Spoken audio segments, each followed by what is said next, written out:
Charleston Police Department officials tell me that this is a growing problem and they're working with other law enforcement agencies here in the Lowcountry to address it. Lieutenant Michael Thomas heads up the Special Investigations Unit at the Charleston Police Department. We have several detectives that are investigating gang violence activities that we can attribute back through investigation to various gangs within the area.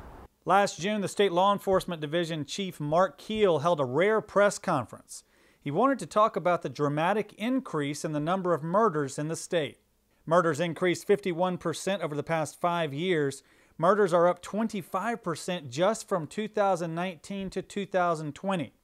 114 more people were murdered in 2020. He credits gang activity as one of the key factors behind that increase.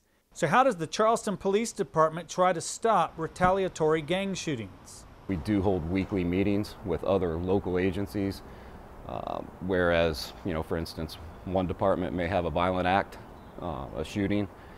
We discuss, potential suspects, victims, witness statements, information like that, and we just share it with each other. And as a result of that, we have, as I said before, we've been able to identify other areas that we want to increase our police presence in to deter a possibility of retaliation. But gang activity in Charleston is not limited to just shootings or murders. Even some of those vehicle break-in crimes can be gang-related. We also see gangs involved in property crimes and drug trafficking.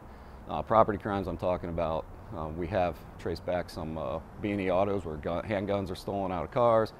There are a variety of gang structures here. We see neighborhood groups, like smaller neighborhood groups that act geographically.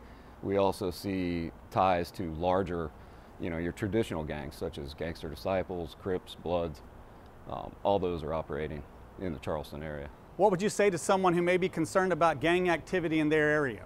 I would say the public, we always have Crime Stoppers that you can remain anonymous. You can call in, give tips. You can always call our office at Special Investigations. We'll always return your calls. We'll always meet with you in private if you prefer that. We have more information about gangs here in South Carolina at our website. Just head over to counton2.com. In downtown Charleston, I'm Raymond Owens. Count on 2.